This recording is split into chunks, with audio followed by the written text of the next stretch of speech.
ବୁଝିଲୁ କହିଲି ଏ ତେଜରା ଦୋକାନ ଆଉ କରିହବନି। କାହିଁକି ନ ଏ ବୁଝିବାକୁ ବସିଲାଣି ବାକି ନେଇକି ବୁଢେଇ ଦେଲେ ଦୋକାନଟା ଲୋକ ମଦ ପିଇକି ବୁଲିବେ କିନ୍ତୁ ପଇସା ବାକି ପଇସା ଦେବେନି। କଣ କରିବୁ କହିବୁ? 3-4ଟା ପରିବାକୁ ଛାଡ଼ିଦେଲେ ଆଉ କେହି ଗୋଟେ ନାଁ ଧରୁନାହାନ୍ତି ପଇସା ଦେବା ପାଇଁ। ପାର୍ଟି କହିଲା ବେଳକୁ ଆଉ ବିରକ୍ତ ହେଇଯିବ ଏଣୁ ତଳେ ପିଇକି ଉପରେ ପକଉଛନ୍ତି। ଭାବୁଛି ଦୋକାନ ବନ୍ଦ କରିବ। କେମିତି କଥା ନାହିଁ ଏଇ ଭାବରେ ଚଳିବ ଆମେ ସବୁ ଚଳିବୁ କେମିତି? ଆମେ ତ ସବୁ ତ କରିବୁ ଚଳିବା କେମିତି? ବନ୍ଦ କରିବା କଥା କୁହନି। କଣ କରିବି କହ? ଆରେ ଦୋକାନ ଚାଲିବ କେମିତି? ଆଉ ଯେ ସଉଦା ଆଣିବାକୁ ପଇସା ନାହିଁ, ଦୋକାନ ବୁଡ଼ିଯିବା ଉପରେ। କଣ କରିବି? ଆମେ ଆମ ଗାଁ ସାରା ସବୁ ଲୋକ ଏଇ ତେଜରା ଦୋକାନ ଉପରେ ଯଦି ଦୋକାନ ନ ଦେଇଛେ ଆମେ ସବୁ ମରିଯିବାନି। ନିର୍ବାଚନ ଆରେ ଆଇଲା ଦରଦାମ କଥା ଜାଣିଛୁ? ଏ ଦର ଯାହା ହେଲାଣି ଲୋକ 1000 ଟଙ୍କା ନେଲେ ବି ଗରାଖଙ୍କ ଥଳି ପଡୁନି। କଣ କରିବ? ନିର୍ବାଚନ ବା କହିଥିଲେ ସବୁ ପ୍ରଚାର କରିଥିଲେ ନେତା ସବୁ ଜିତିକି ଦେବେ ବୋଲି ଡାଲି ଚାଉଳ କେହି ଭୁକା ରହିବେନି, ଦାଦନ କଟିବେନି, ସମସ୍ତଙ୍କ ପେଟ ପୁରିବ ଆଉ ଭତ୍ତା ମିଳିବ। କାହିଁକି?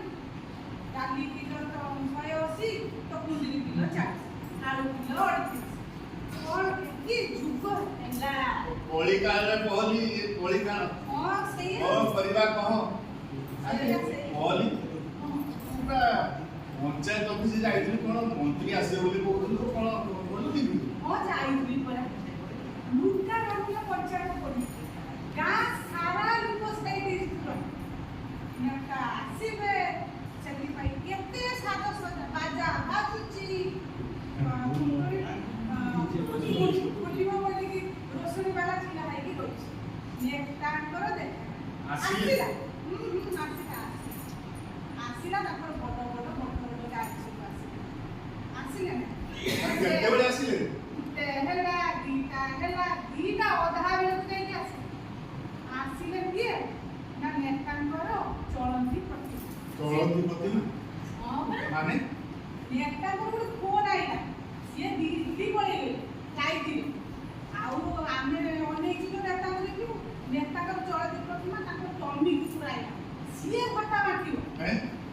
ନେତାଙ୍କ କୁକୁର ଭତ୍ତା ମାଗିବ? ନେତା କୁକୁର ମୁଁ ଯୋଉ ବରିଷ୍ଠ ନାଗରିକ ମଞ୍ଚରୁ ଯାଇକି ବିକାଶ କରୁଛି ଗୋଟେ ବଡ ଫୁଲମାଳ ଦେଖାଇଛି, ତାକୁ ଦେଇକି ଟମି ବେପାର କରେ। କଣ କହୁଛୁ? ନେତା ତାଙ୍କ ଚଳନ୍ତି ଗଳେଇ ଦେଇ କହିଲେ ଜୟ କୁକୁର ମହାରାଜ କହିଦେଇଛି ତ। ଏ ଭଗବାନ, ଏ କଣ ଚାଲିଛି ଏଠି? ସବୁ ପରିକାର କଣ ଗୋଟେ ଶବ୍ଦ ଶୁଭିଲା? କଣ ଆକ୍ସିଡେଣ୍ଟ ହେଲା?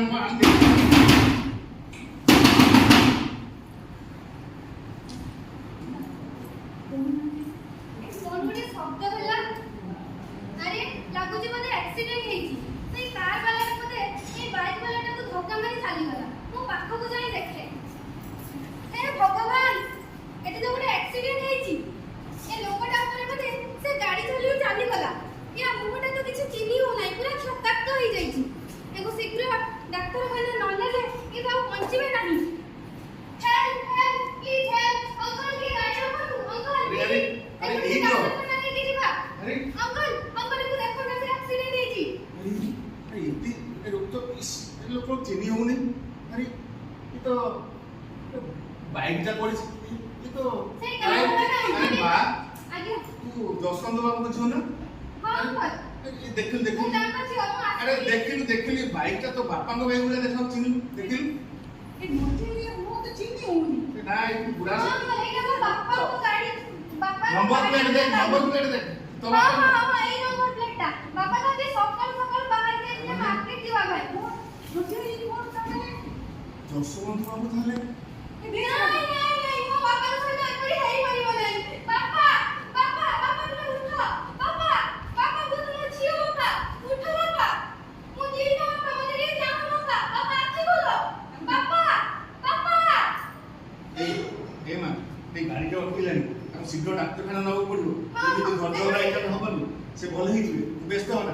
अरे बोल गाड़ी को उठेबा हां शीघ्र शीघ्र नहीं चलो ड्राइवर गाड़ी चल मा तू मो संगरा बोली तू जा ठीक है जसवंत बाबू को घरे ठीक है जणे देबो कथा दुकानटा चाबी को दे हम घर चाबी दे दो आ जसवंत बाबू करे दे दो से पैसा नहीं आसो हां ड्राइवर शीघ्र गाड़ी चल आसो आसो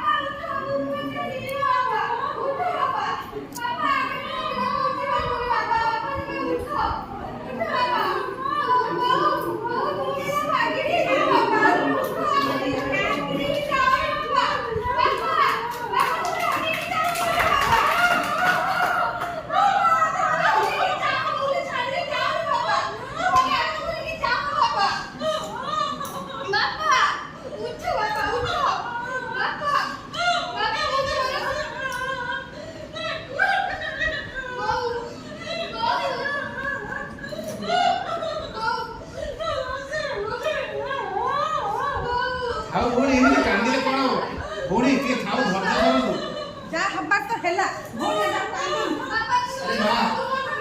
ମାନିକି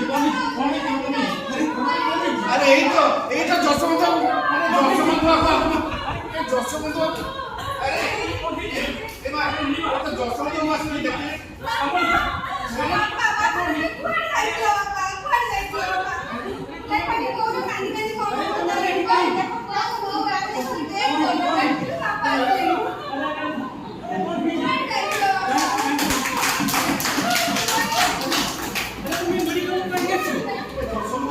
आगे कौन सतरे कोन जाइले कौन कोई है कौन नहिछि देखंतु कौन पुलिस देखंतु कौन नहिछि अरे बाइक आपन का बाइक